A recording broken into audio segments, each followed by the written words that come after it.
Do we have too much government? We need to put people ahead of corporate profits. This system is so lopsided. This threat is a real threat to democracy. And I think that's really important. That's something we haven't been doing in this country for a long time. Where do you start? What do you do? How do you do it? Access to Democracy and other Eagan community television programming is supported by Thomson Reuters, makers of Westlaw Next and based in Eagan. Through Westlaw Next and other innovative online services, Thomson Reuters is the world's leading source of intelligent information for businesses and professionals. Online at thomsonreuters.com. And by U.S. Federal Credit Union, the member-owned financial institution offering service, value, and experience you can trust to the greater Twin Cities community.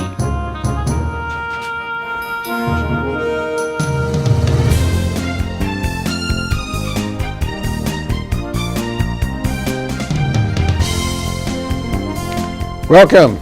Access to Democracy returns. Alan Miller, your host, and with us today, a first-time guest, Lynn Gruber, who is the new Executive Director of the Dakota County Historical Society. Thank you, sir. So welcome, Lynn. Thank you, sir. And why don't you give us a little bit of background about yourself? Because as I was researching, I see that you've had a long history in healthcare, That is right. even though you have been a history buff for years and were a member and an officer with the Wayzata Historical Society. So Thank you, tell us Alan. how that You've comes done together. You've done your research well, yes. Well, I'm a West Hennepin County kid, so I grew up in the western suburbs, Robbinsdale, graduated from Cooper High School and went to the University of Minnesota, Hamlin Law School, and found my way into healthcare administration kind of in a serendipity way. And I always tell people it all relates back to when I worked for North Memorial Hospital in Robbinsdale, in the business office, and later in the surgery department. And I got to know physicians and kind of the healthcare reimbursement process. And my first professional job after college was working for the Minnesota Medical Association. Following that was Hennepin County Medical Society. And then I got a little tired of that, and I said, I need a little bit of change. So I went and I worked for an HMO, Share HMO. It is no longer Share. It's now been morphed into one of Medica's programs. And I also was able to spend a couple years working with the father of the HMO, Paul Elwood, who was really he still is a very big healthcare policy designer.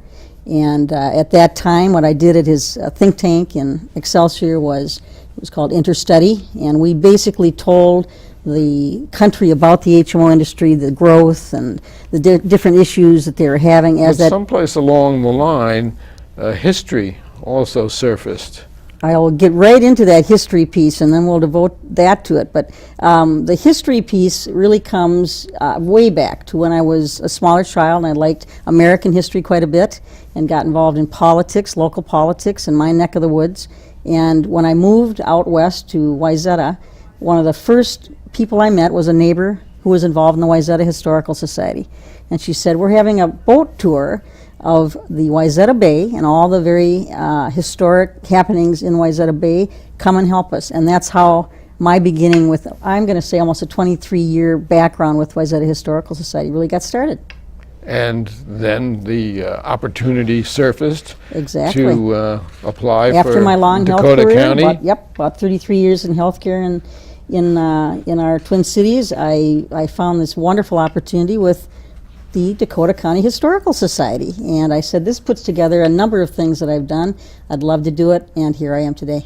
And welcome. Thank you. Welcome. Now tell us exactly what's the mission of the Dakota County Historical Society. The mission is not unlike many missions of historical societies. Basically, you try to collect, preserve, promote, present history of whatever it might be. For us, it is the county. Dakota County is a very large county, so we concentrate on the major cities and townships of Dakota County. But that's really what we want to do. And which has changed so much Indeed over it the has. last several decades, from really a farming area to suburban area, Right. ringing the city, what we Right. used to call bedroom communities. That's right. For the big cities. Yep. And it got its start really with the rivers, with Minnesota River and the Mississippi River. And, we know that in the 1850s, the Dakota Indians were in Kaposia, which is now in South St. Paul, and goes back to Zebulon Pike, who signed a treaty with the Dakota people to open up lands to the white folks. And at that juncture, what the federal government did was they created Fort Snelling. And after that, we developed down to Hastings.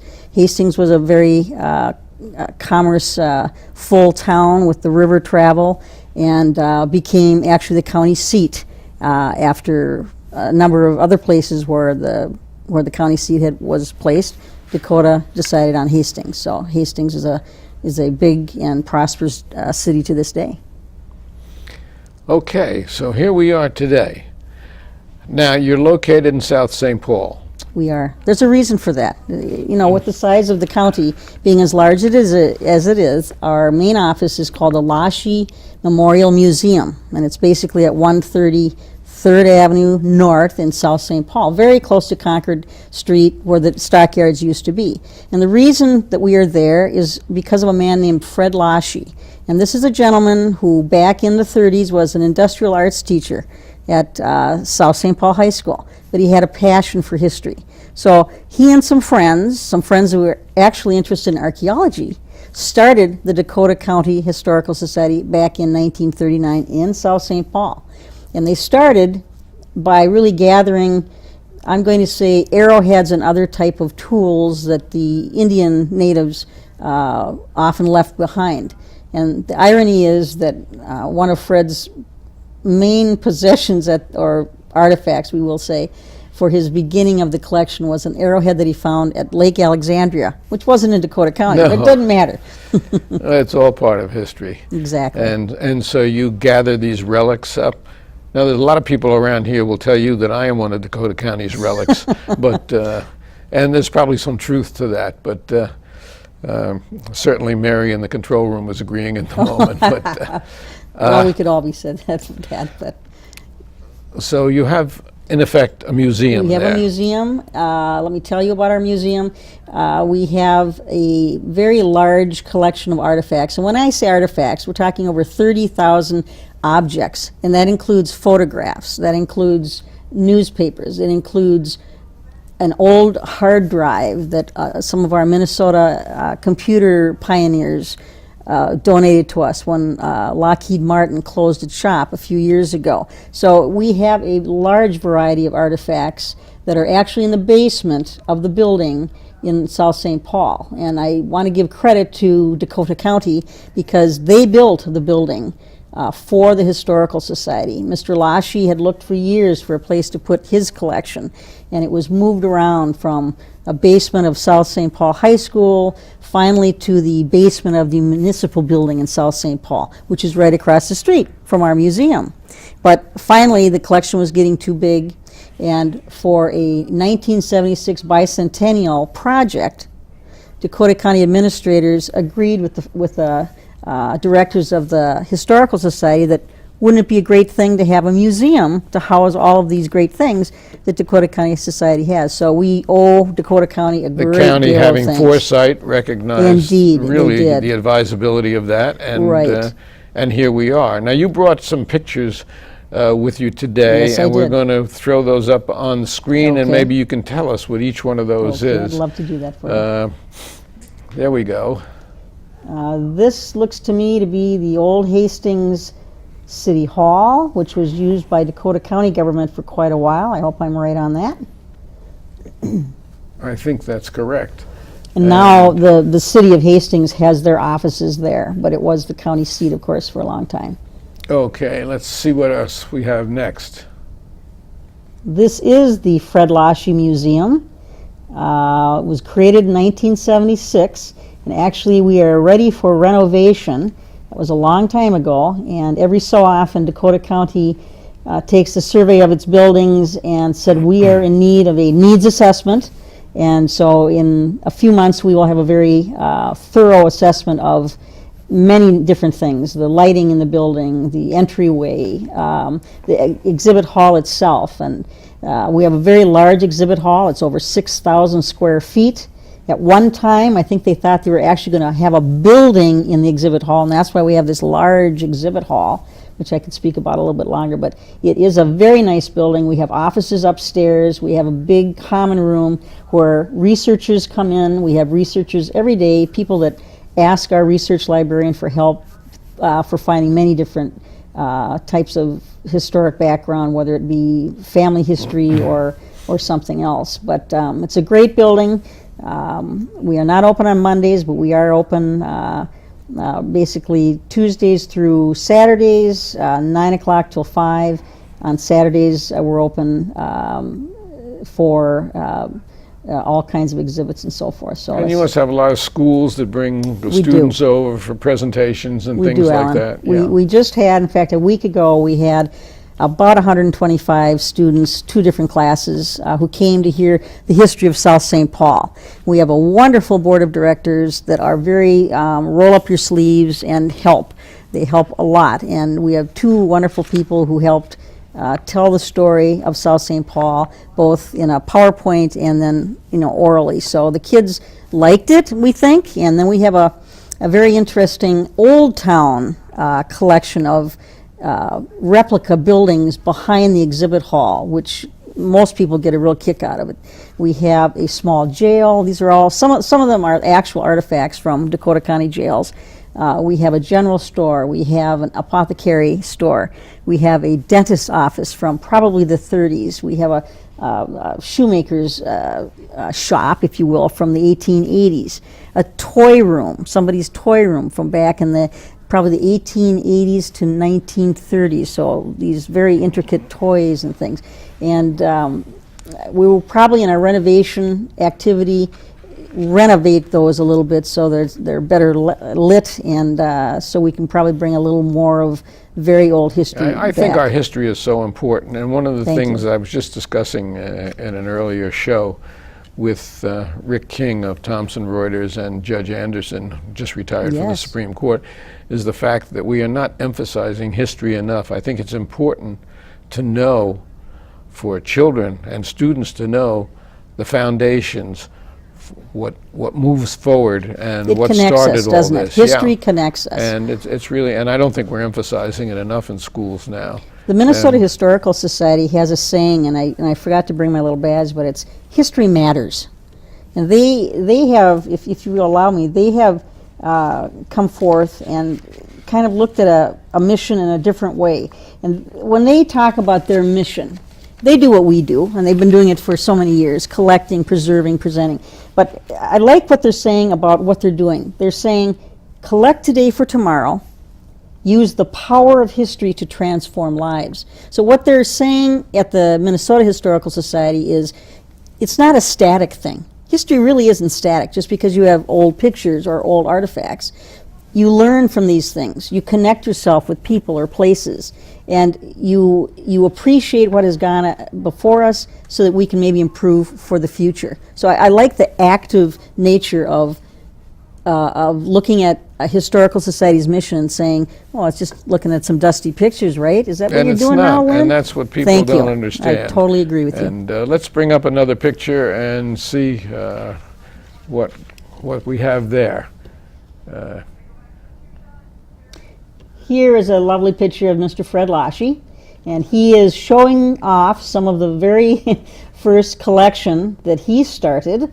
And as I say, I think Mr. Lochee was more interested just in history, pure history, and my guess is that not all of the items you're seeing there are from Dakota County, but he certainly had accumulated, we understand, close to 5,000 artifacts, including books and photos, that we now have in our collection, which is way over 30,000 But even if items. they're not from Dakota County, probably somebody in Dakota County had such an item, even if Good they point. collected it in Hennepin County Good or point. Ramsey County or someplace else. So you can learn as how people used to live, and that's kind of the point of our Old Town as well. Yeah, I'm sure all of those items are not from Dakota County, but you can appreciate what an old drugstore used to look like. It doesn't look anything like the Walgreens or the CVS's of today, but this is a very nice picture capturing, so many of the tools and things that Mr. Lochee collected with other members of the society. And we have lost so much of, for instance, you would know your druggist Correct. back in my childhood, which goes back to those days. Absolutely. And the fact of the matter is that today you walk in and they're strangers because of the way society and really commercial businesses have That's right. changed. You don't know those people the That's way right. you did. And you lose that personalization, and in that, we have lost a great deal. We certainly have. This triggers a memory of one other little shop that we have in Old Town that I really wasn't even aware of until I kind of stared at it today. And it was called Medical Workers. And we have some stories about 3 ladies. One was a nurse back from, and this is before World War I, when many nurses were male, certainly before Civil War. The medical people were men, not women. So we have a little set of tools that the nurse used, and then we have a midwife chair, and there's another set of tools and items that you would have used probably in the 20s or 30s, and it makes you appreciate what medicine, how medicine has kind of advanced from these a little bit curious tools and instruments to a more sophisticated And it's moving so healthcare fast system. now Oh, that it it's is. so hard to keep up It with. certainly is. Okay, let's bring up another photo Great. and see what we have Let's next. see. This is William Leduc. And William Leduc was actually an Ohioan, a man from Ohio who came to Minnesota in the 1850s looking for land. He was an entrepreneur, very much so. He was, I believe he was a lawyer, and he actually created and lived in Hastings, Minnesota from the 50s until his death, and I'm not sure when he passed away, but he became a quartermaster in the Civil War, which was very, very important because the quartermasters made sure that all the supplies got to where they needed to get to. And he was a very, very efficient quartermaster. He was later promoted, more ceremonial than anything, to a brigadier general for his good work in the Civil War. While he was in the Civil War, he was having a house built for himself and his family in Hastings, and today that is called the Leduc Historic Mansion. I think we have a picture of it. If we don't, I can describe the fact that it is a 1862 to 1865 Gothic revival style of mansion. It is well preserved, and actually our society is managing that property for the city of Hastings. The city of Hastings owns it now. I think probably students would be surprised to learn what an important part the Minnesota Regiment played in the Civil War. And that's something that, you just don't pick up a book and find. But the fact of the matter is that Minnesota was really well represented and had some glorious victories in the Civil War. Minnesota was the first regiment, and that's why they call it the first Minnesota, set of men that volunteered for the Civil War, and that's a very proud part of our history. And what we do in September, usually the weekend after Labor Day, is we have a Civil War reenactment activity and kind of presentations for 2 days down at the Leduc home on Vermilion Avenue there. And all of the folks that come have a passion for the Civil War. They will speak to you as if you're talking in the 1860s. They are all in Civil War attire, and we have certainly representatives that are reenacting the first Minnesota And of course, regiment. one of the great stains on the state also is that the largest execution of prisoners took place when I think 38 black men were executed. Well, let me straighten out just a titch on that. We're talking, Mr. Miller is really referring to, I think, the Dakota Uprising of Yes, 1862. we talked about it with Hy Berman Right. not and, so long and really ago. what happened, and one of our goals for new business for the society is to do more work with the Dakota community and the Native American community. But let's go back to 1862. It really was the culmination of some very long frustration for the Dakota people who had been pushed and pushed and pushed further on off their lands. And our federal government had promised them food, and they had promised them money from time to time. And by the time 1862 came around, they weren't given their food, they weren't given their money in a timely fashion, and things got boiling. And yes, indeed, there was a long The Dakota 6-week, Uprising. very severe war where you're correct. There were 38 Dakota people, actually Dakota men, warriors, who were executed, and it would have been 303. But President Lincoln read the tribunal, the military tribunal, and he said not all of these people were murderers and so forth. So, but you are correct. It was the largest mass execution of people in the United States, and that took place in Mankato. Do we have any more photos in there? And if so, let's bring one up. Speaking of the Speaking of Dakotas. the War of 1862, this is a picture of Little Crow, who was one of the leaders. He did not start the uprising, but once his people had committed to it, he then became their leader. And he actually was not killed in the battle. He was not executed. He later lived in a number of places in Minnesota, and I'm not sure how he died, but he did not get executed for his activity in the war. And Little Crow actually got his beginning in Kaposia. We talked about that earlier, which was in now what is South St. Paul. So he moved obviously south from South St. Paul and got involved in this awful battle between the federal soldiers and his Dakota people. Next photo. I know Here this is- is a favorite of yours. This is a favorite picture of mine. Thank you, Mr. Miller. This is the Mendota Bridge. It is a picture of the 1940s when, if you can believe this, I won't say a battleship, but certainly a ship intended for World War II was built by the Cargill Company down in Savage, Minnesota. So what you're seeing is the, let me get the pronunciation of this so I do it a proper service here. Hold on 2 seconds here. I'm sorry. It's the Agua that is passing under the Mendota Bridge, and it barely makes that trip. But if you can believe that, the bridge, Mendota Bridge, was built in 1926. Took a couple years to build it. At that time, it was the longest continuous span of concrete bridge in the world. And today it stands. It has 13 supports on it, and it's just a marvelous piece of living history, let's call it that. But that is one of my favorite pictures. And if they wanted to get that ship in easier, they could have loaded it up and it would have lowered it because we can see where the water line is. Yes, you definitely can see that. Do we have any other photos in there? One more.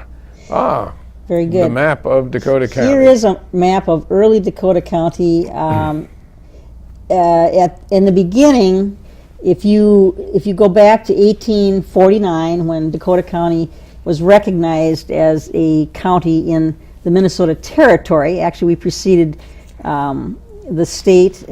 We were very narrow, and the borders of Dakota County stretched from the Mississippi River west to the Missouri River. So the map you're seeing here was made quite a few years after that and is much more of a replica of how Dakota County looks today. But at one time, it was kind of the shape of Nebraska and did span all the way west to the Missouri River. Well, we became a state in 1858. That is correct. So That is correct. now, how does the Historical Society get its funding? A number of ways. We, of course, have membership dues. We have a grant from Dakota County. We have grants from the Minnesota Legacy Program, which you recall was part of our constitutional amendment to take care of the environment and take care of the arts, and history was part of that.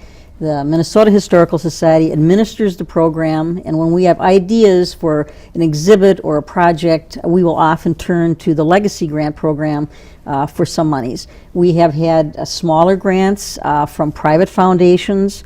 We have some contracts with the county itself to help them with some of their projects. So it's really a combination of funding, and grants is very important, but membership revenue is important. Corporate sponsorship membership is very important as well. Now, one of the things that we have on the table here in front of us is You Can Make a Difference, which is my first book. It came out 2 years ago, a little over 2 years ago. and it's about this program. As you can see, Access to Democracy is right on the cover. Well, we have been doing this show pushing 15 years now, maybe a little bit past 15 years. I think we started it in August in our 15th year. We've done about 1,550 of these shows, and really have It's a lot of captured- talking. Yes, a lot of talking. One of my strong points, or weak Absolutely. points as the case may be.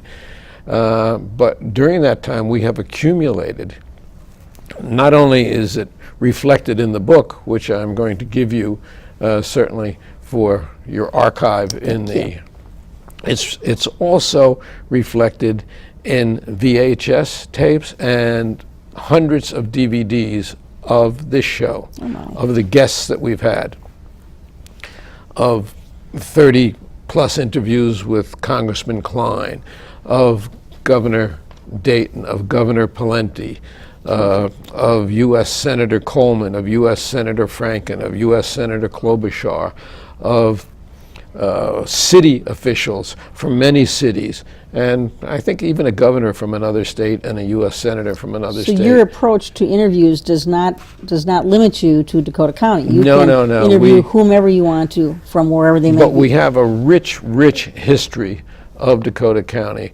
I have 15 feet of shelf space devoted to these interviews, and I know this comes as a surprise to you, but I'm donating that to the Dakota County Historical Society goodness. because I think it's really, particularly for a researcher, Wonderful. a rich, rich area for them That to go is so in. lovely. Thank you so much. May you enjoy it, and Oh, may that it is- flourish on the That shelves. is a great gift, and we have a formal process for receiving this, and we appreciate that. But we do have a lot of researchers that wonder, what's in your collection, and on our website we try to indicate things that they can research. And like I said, we have a wonderful research librarian who is the most schooled person I know in Dakota County history, and this will come as a great A decade, actually 12 years of Justice Paul Anderson, who Oh, just wonderful. retired from the Yes. Supreme Court, has been on over 3 times, talking about the law, talking about history, talking about the courts, and so many other judges, local businesses. Can't really, wait to see the inventory of the people you've interviewed through all these years. It's So just what a rich it- and beautiful gift. Thank you so much. It is my pleasure, and we'll make arrangements to have it Terrific. picked up or to get it to you, and along with the book. Wonderful. May you Appreciate enjoy. that. It's been a pleasure to have you on the show. Thank you, sir. And, I appreciated it so much. we've been talking with Lynn Gruber, who's the new and very energetic Executive Director of the Dakota County Historical Society, obviously with a mission, and good luck to you. Thank you so much, sir. I appreciate that.